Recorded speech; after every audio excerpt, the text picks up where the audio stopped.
giklaro sa atong unang pagbasa nga kining kahadlok bunga dinhi sa wa pamahingpit nga gugma. Pero mahingpit na ang atong gugma, wa nay kahadlok. Ilingya imong tupad, ing nahingpit na imong gugma. Perfect na imong love. Nya naagan ikuno ng kahadlok, wa mahingpit. Unsa may makapadili hingpit sa gugma? Unsa man? Ibaw mo. Pila ra may pag-ingon nga akong gugma nimo hingpit, pero nganong dili man mahingpit ang gugma nato? Wa mo kibaw? Wa sad ko kibaw. Usa sa mga dili makapahingpit sa atong gugma nga mubunga og kahadlok kana giyong gana. Gana ba? Sa manang gana. Kanang gustos imong lawas, gustos atong lawas. Nya tungod kay gusto man sa atong lawas, di ta gusto nga maunhan nga maadto sa uban, nga sila mao'y makapahimos, nga sila mao'y malipay, nya kita magantos kay gusto ko na nato, ganahan gud ta ana. Mao nay unang makapawagtang sa atong tinuod nga gugma. Kay ngano man, unsa man di ang tinuod nga gugma, imong lipayon ang imong isig katao. Dili ka magsigig hunahuna sa imong kaugalingong kalipay, kung dili ang kalipay sa imong isig katao. Inana na siya. Kinsang mga asawaha din nga muingon, pader, sukad mi naminyo sa kong bana, nga ako radyong gihunahuna nga malipay ang akong bana. Tasang kamot. Wow. Mga bana, namsay mga banag naong dire. Kinsa ninyo ang nagsigig yung hunahuna, sukad pa minyuan ko ning bayhana kay ako gining lipayon, bahala nagmag-antos ko. Sige, kinsa mga banaha din ibe, naanang hunahuna abe. Hashtag ani atong lay minister, wa mo isa. Kay ngano man, ang kasagaran nato, moingon gyud pangasawon ko ni siya, banahon ko ni siya, kay malipay ko niya. Gana man na. Malipay man ko niya, makasabot man gid siya nako, bisan sa akong mga kahuyangan, iya man gyud kong madawat. Siya raman ang modawat nako. Usahay gani akong parents dili modawat nako, pero siya mosabot gyud nako. Ako. Muna inig-interview nako dire, nganong magminyo man kaniya. Siya ra may mosabot gyud nako, pero nakasabot naman gid siya nako. Mingon sa tong usang, ako sad pader, bisan tinuod og naami daghang problema, pero kani siya muunong man gid nako. Nako mga buangon mo Unyag mausab na. Ug di na siya mosabot nimo. Nya di na sad siya muunong nimo kay ato na mo kuyog sa lain. Patay ni inyong kaminyon. Di ba? Patay. Pras nako ba nganong ganahan man ka diha sa San Vicente Ferrer Paris, dagko man kay sila gihogs kolekta. Mamalit man gid sila slat. Unyag di na hogs kolekta, nya di na mamalit og slat. Unsa naman ang akong pagkapari? Mohonong sad sa inyong paminaw. Hindi ko mohonong biyaan ta mo dinhi. Ano man de. Kana kon pabiyaon sad ko, pasabot ang gugmang tinud-anay mao gyud ang paghatag og maayo ngadto sa imong gihigugma. Bahala nag ang baos kasakit, ang baos mga kaguol, ayaw hunong, sige lang yun, hatag. Kamo, kinsa ninyo din ang magsige ra gyud palit og slat, bahala nagwa nay kwarta ta sa kamot. Di ay usa na duha. Kamong uban pamuhunan ra gyud ang inyo. nagpalit kog slot kay ingon ra bas father nga ang nipalit og slot malipay. Palit tag slot para malipay. Ingon ra bas father basta mo palit og slot naagi daghang grasya nga moabot. Palit ang slot. Nahara ba to'y ni testimonya nga nipalit siya slot, nakabayad siya siyang tanang utang, natagaan pag yung house and lot. Uy, palit ang slot oy. Mga buang mo. Kani nga tong slot si Tio sa una gigamit to nato sa September, October o November nga mga activities o ang katapusan ro natong gibuhat ang pagpanghimog mga balay. 24 na kabalay atong gibuhat, na pay 47 na atong gidamgo. Nan ka anak makahimo tag 61 kabalay, nagtuo mo maguol ng atong gihimuan o malipay? Malipay niya. 100 pesos ray imong gitampo niya kada semana, palit ka 3 ka buwan. Kung nipalit ka kada semana, niya 3 ka buwan, pila ray imong na tampo. 12, 1,200. Pero ang natukurag balay, 61 ka buok. Ninduta na. Niya, apil na kas ihap dito sa langit. Muingon dayon ang Ginoo, wala ko'y balay, imo kong gitukurag balay.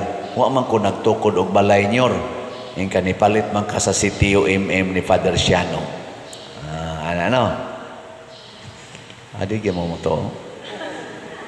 Nya, nakapanghatag sa taad to og mga hapit mo 4,000 ka 5 kilo packed rice ngadtos mga gigutom nga mga pamilya og katawhan atong gikuha gikan sa sitio mamatay sa ka, ini kamatay nimo, igabot nimo sa langit, moingon dayon ang Ginoo, gigutom ko og imo kong gipakaon. Nus amo na nyor, nipalit man ka sitio di ba? Mura magyapon mo gwa malipay, di mao man agoy meaning ana. Nya karon is BF dag. Kaning atong kumbinto. Unsa man na diha? Wa ko'y balay, istranyo ko, imo kong gipadayon sa imong balay. Uy, wa man ko kasuway nimong ni welcome nyor. Nakapalit man ka atong SBF dag nga gitukod sa kumbinto. Daghan kaayo diha mga pari nga moarig Liluan, moarig Cebu, ang uban mag mission appeal, anha mo higda sa kumbinto kay wa sila'y kahigdaan. Ang estranyo na pahigda nimo. So, din kas langit. Di ba? Adi ka po mo to. Muna, palit pa mo, na pa may balansi atong SBF dag. Niya, giuhaw ako, gigutom ko, nagmasakiton ko, imo kong gialimahan. Kanusa man na nyor? Nipalit man kag SBF dag. Nya daghan ba ato mga panday nga nagtrabaho diha? Pipila ka mga panday, wa taon to'y ikapakaon sa ilang mga anak atong adlaw. Nya kay nakatrabaho man, nakasweldo, nakakaon gyud. Way ikapalit og mga tambal. Kay nasakit ilang mga anak, nakapalit yung tambal tungod sa sweldo diha sa pagtrabaho sa kumbinto. Gikan to sa SBF dag. Di ba? Di na tinood. Haram dahil na. Niya karon atong December, nakapanghatag na sa tag mga 3,000 ka mga sobra pagani, ka mga 5 kilo packed rice, naka-Christmas party pagita diri, daghan kayong nakakaon ato, daghan sa kayong nalipay, daghan paganing mga masakiton atong natabangan, tungod anang atong Santo Niño's healing Santo Niño's healing gifts. Karon ako mong i-update kay di apay daghang okasyon para mahimo mong mahigugmaon. Atong SBF dag naapatay 12,087 ka slots nga available, tag 500 pesos per slot para nis kumbinto. Ang atong SNHG 14,003 ang atong halin, niya napay 25,997 ka slots available, tag 100 pesos per slot. Niya na ni siya 25 slot challenge nga tag 2,500. Niabot na sa 200 ang atong challenge nga nadawat. Niya kadtong SBF dag na sa 16 slot challenge tag 8,373 na ka challenge atong nadawat. Kining atong gibuhat dinhi mao ni ang pagpahinumdom nato unsaon paghigugma. Di wa man mangayo ang Ginoo gitingalig dako kayo kani mga slot wa man gamay ra man kay na di man kita ma-pressure, pero kung magsigi gitag palit dili ta ma-pressure, mag-anam pagyog kawagtang ang atong mga pressures ug mag-anam pagyog kagaan ang atong bation. Kay nga naman wag tangon sa Ginoo ang atong mga kahadlok kabalaka dinhi. Karon na inalipay daghang na mangita na to sa social media, daghang nalipay nga magrally ang INC karong Pizza 13 na ay mamakpak. Salamat in taon kay nakahukom gyud ang INC nga magrally batok sa kaning mga gitawag nila dili maayong sitwasyon sa atong political mga desisyon sa atong leaders. Pero naa say daghan nga nahadlok, nakuyawan, nabalaka. Kaning nangahadlok, kaning nakuyawan og nabalaka tungod aning dako kayong rally nga nationwide na rally nga gi-set na sa Iglesia ni Cristo, mao na sila yung mga taong wa mahigugma. Wa mahigugma ba? Ano sa man? Sakto dili. Wa mahigugma. Pero kanang mga nalipay, kanang mga namakpak og mo suporta niining maong nationwide nga rally, mauna sila yung mga taong nahigugma. Way kahadlok, way kabalaka. Kaya nga naman, peace rally man na. Sa atos mga Katoliko, ato man ang tawag og prayer rally. Kato din atong IDSA 1 o IDSA 2. Peace rally, prayer rally na nagdagrosaryuhan, na nagrosaryo ang mga madre, mga pari, mga seminarista o mga Katoliko. Millions nagrosaryo, prayer rally. Pero ang epekto mo korek og mga kahiwian sa atong katilingban. Mao na ngano mahadlok man tang mo koreksyon og mahadlok man tang mo pagawas sa atong nakita nga kahiwian nga naa man gid ng mga kahiwian sa katilingban. Nga mahadlok man ta nga mo atubang ni ana og mao nay nahitabo ni Hesus. Wa siya mahadlok sa nagtagko kayong mga bawod, kusog kayong hangin, ang nagsakay sa sakayan nga mga apostoles, giabot nagkabalaka kay lisod kayo pag travel nila sa ilang sakayan kay kusog kayong bawod. Pero si Jesus, naglakaw ra. Kinsa ninyo ganahan mo lakaw sa tubig, dagat nga lawom kay tanan, o niya kusog kayong hangin, kusog ang bawod. Ganahan mo mulakaw sa tubig. Bisag ka mao pa ka mulangoy, di ka ganahan maligo, alintabo ang bawod, o niya wa kay gitungtungan, okay lagmag sa tawag nila kanang naa diha sa Surigao kanang surfing. Okay lang na kay naa man kay gitungtungan ana. Pero ikarang usa mag langoy-langoy ka diha bawod galukot-lukot, hangin pa pati kusuga, kulbaan kay ikaluyan nimo, igbikog nimo. Pero si Jesus naglakaw ra ngano man kay hingpit man ang iyang gugma. The power of love. Sige, lingay mong tupad. Ingna, manglakaw tas tubig. Ingna ba? Ingna, sagot ka. Manglakaw tas tubig. Di ana, may silot ba? Nahan mo? Or analiluan? May anang liluan kanang naitaytayan diya inigtabo kung saan ang taytayana diya. O kasuba, o diya. Sugot mo, manglakaw ta dito. Kinsay mo koyog be, o niya, taon-taon. Kinsay mo koyog, lakaw ta. Ika pagsulo, pagkamatay dito pariya. Kana siya, mahimo na literally and also figuratively. Unsa may figurative meaning ana? Nga way problema nga di nato masulbad basta maghigugmaay tang tanan.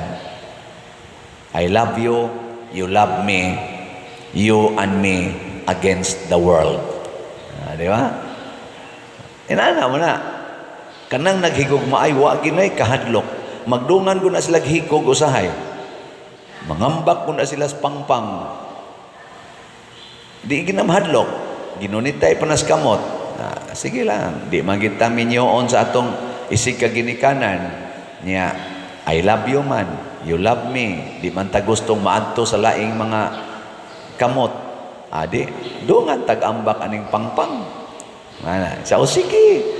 Lipay kay ko, basta ikaw lang, o ako. Ambak na. Wala nang kahadlo kay. Mausa na ang gugma sa usa ka bata ngadto iyang ginikanan. Ang bata dili na maghuna-huna unsay sunod mahitabo basta iyang ginikanan ang iyang nakit-an. Wa na nay analyze damag dayon na. Maubitan na akon ikaw tuwa ka pikas tampis karsada nya imong anak gamay to as pikas ayaw gyud pag ingong hay kay mo damag na nimo maligsa na noona di man na maghuna-huna tungod sa iyang dakong gugma.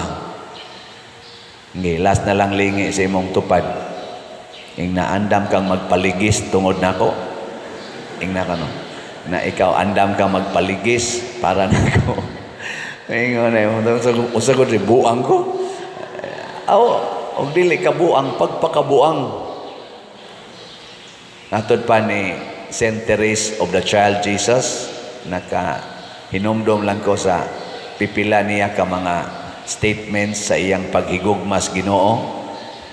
Ingon siya nga, nabuang ko sa akong paghigugma nimo Lord. Nga tungod ni ining akong dakong gugma nimo, musugot ra gyud kog imo kong ibutang sa impyerno ini kamatay nako. Haron didto sa impyerno in eternity dunay usa ka kalag nga nagsigig daig nimo. Nangana? Di siya mahadlok ibutang sa Ginoo sa impyerno kay gusto siya nga bisan didto sa impyerno at least dunay usa ka kalag nga magsigig daig sa Ginoo in eternity. Kita ganahan dito, oy malangit gyud ko Ginoo, in taon malangit ako. Ang kanang mga nangamatay na to bisag buangon kayo, iampo gyud nga malangit. Pero si Saint Therese, ang iyang gusto, sige Lord, ibutang ko sa impyerno. Malipay ko ana, kay bisag tuas impyerno ko nimo ibutang, magsige ra gyapon kog higugma nimo. Ndota na no? Ingnon des asawa ang bana ba, sige, tamparos ako, kulataha ko, pati ako, kay magsigi ragyo kong higugma nimo. Wala, kalami paminaw. Adi mo ganahan, anak. Ingka kami raman sa mga asawa pa din, sige, atos ang balihon. Paras karon ay nag-text na ako, iyang asawa ng laki. Niya, pagpanglaki na siyang asawa, karon mabdos na, siya pag-iikiha. Di na siya kaduol sa ilang mga anak. Siya nga wa mag bisyo. Ang iyang asawang nagbisyo, mao pag-imukihan niya, mao pag-ikampihan sa iyang ugangan. Ikaw ba na, imong asawa na nay laki, nya kusog ra ba kuno kay mo simba? Ambot di ba ka to taga San Vicente Ferrero aman sa Coquebang. Kusog kuno kay mo simba, porti pag kunong daghanag mga nobina ang ugangan niya hastang iyang asawa. Sukat pag kuno nasuna, perti pag yung rosaryo. Pero karon anay laki, mapdos na. Nangutana siya nako, padir unsay akong buhaton. Nako pabilin nga buutang bana ngadto sa imong nakasala nga asawa kay nailad ra na siyawa, giilad na siyawa sa gana sa lawas, wa na siya magpuyo sa gugma nya. Ikaw pagpuyo sa gugma dili sa gana, siya pastang sakita pa din, lahi ra batang mga laki pa din, dili ra ayon na pagsige kun ahon na laki ba ka or babae ba, ang importante gugma ang gamita. Pero kay bao kung lisod kay na mababae man or malaki, no, ang imo pang nakasa nga spouse maupay mag-isog-isog, peligro na mawadaan ta ana sa gugma. Pero bisan pa man ana, ang gustos Ginoo lakaw ibabaw sa tubig, pasabot ayaw patintal ni ana, heads up. Ang Ginoo is over and above every sorrows and pains in this life. Subay lang, munindot ra na dito sa unahan. Mao tong pag-abot na ni Kristo nga nisakay na siya sa sakayan, nilinaw ang tibuok palibot, wa nay bawod, wa nay hangin, kay kuyog na Manila ang Ginoo.